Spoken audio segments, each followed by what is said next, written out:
Today I'm going to tell you all about Japanese society after World War I. Japan underwent numerous changes to social structure, government, and the actual structure of Japan during the early and mid 20th century. Now here's Jackson to start us off with pre-World War I. Let's take a trip to the past, to Japan after World War I. Beginning before World War I, Japan attempted to emulate the industrial monopolies of the West in a business strategy called zaibatsu, specifically the success of the Carnegie, Vanderbilt, and Morgan families. The Japanese government established prominent families in charge of various industries. A single zaibatsu would own companies in many industries, holding both horizontal and vertical monopolies.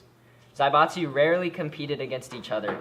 The government designed the system for rapid industrialization and little competition.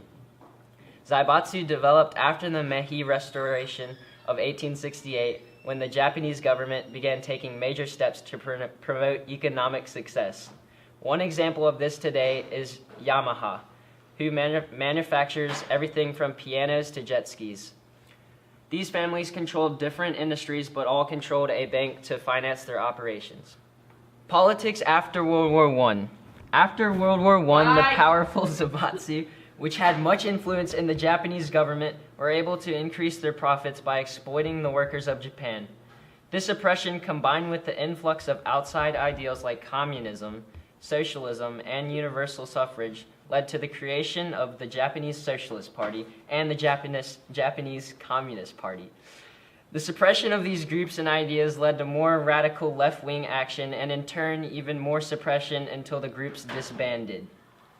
Much of the public took the side of the new liberal movement and in support of universal suffrage and a new political party system.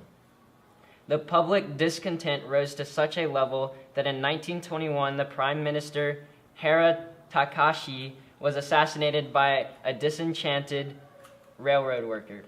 After Hara's death, the two-party system of government began to unravel as more political parties joined the scene. In an effort to slow or halt the radical socio-political changes taking place in Japan, the conservative powers passed the Peace Preservation Law in 1925, which prevented change to the structure of the government and the abolition of private property.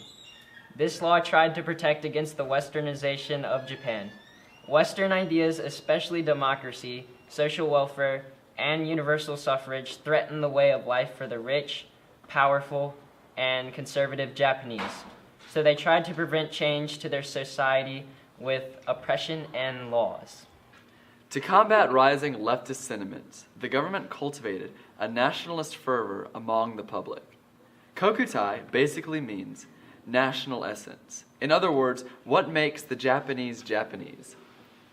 The Kokutai no Hangi was a pamphlet published by Japanese scholars in 1937.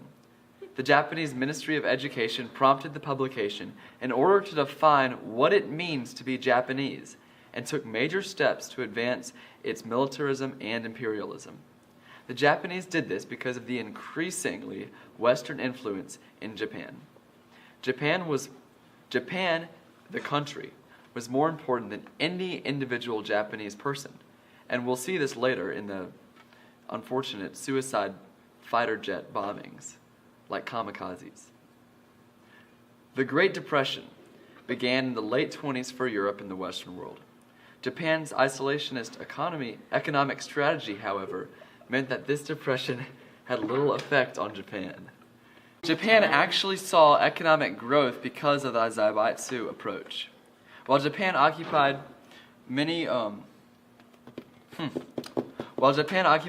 East Asian populations, they promoted an imperialist propaganda known as the Greater East Asia Co-Prosperity Sphere.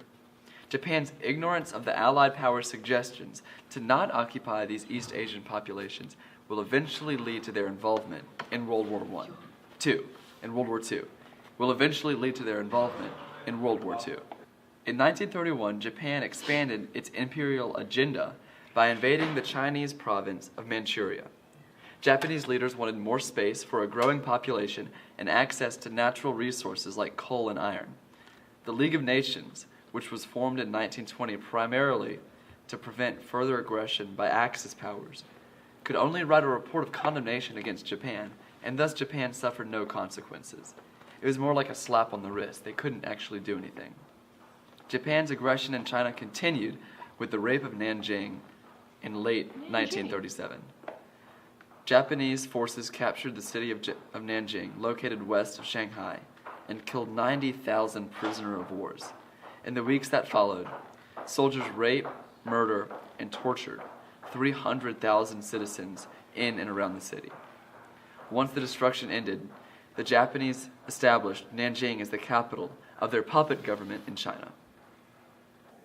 After whittling away at the Japanese islands to gain territory in the Pacific, the United States decided to firebomb the mainland of Japan, specifically Tokyo.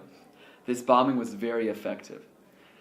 The Japanese thought they were completely immune to U.S. bombing, but this firebombing killed between 240,000 and 900,000 people. The psychological effect, however, was immeasurable. The attacks on Japan completely demoralized the population. Following the firebombings, the United States decided to decisively end the war by employing recently developed technology, the nuclear bomb. While the atom bomb did not kill as many people as the firebombing, the devastating effect the explosion had on the buildings and surrounding areas convinced the Japanese to surrender. And now, here's Mac Liddicky with a fun fact. Hey, Mac. How are you today, James? Great, how about you? I'm great. So, I would just like to explain to the viewers here that I've been doing a lot of research lately, and I have discovered that Japan's capital is actually inside of Japan. Really? That's fascinating. What a great fun fact, everyone. Thank you, Mac. Bye, Mom. I love you. Bye, Dad. Shake my hand, son. Okay. All right. All right. After the Japanese surrender, Douglas MacArthur, a U.S. general, wrote Japan's constitution, aided by a small group of close aides. The constitution was so well thought out that it has not had an amendment since it was created. MacArthur, being American, was the only outside force to ever rule over Japan, and he did so for only 5 years. One important change he made to the structure of Japan was the breaking up of zaibatsu into smaller companies. He ultimately helped rebuild Japan and helped create the still lasting alliance between Japan and America. So, to recap, the early 20th century saw numerous changes to Japanese society. Great fortunes were made and lost through the zaibatsu. A globalized Japan felt the pressure of radical new ideas entering the country. To combat these new ideas, conservative Japanese seeded nationalist kokutai ideas in the minds of the populace. Japan then extended its imperial agenda and conquered part of China. The tripartite pact was formed between Japan, Germany, and Italy, and during World War II, Japan and the United States clashed over the Pacific, with Japan's eventual defeat and restructuring under General Douglas MacArthur. Afterwards, Japan and the United States reconcile, and now relationships between Japan and the U.S. are very close. So that brings us from Japan after World War I all the way to the present day. Thank you for watching.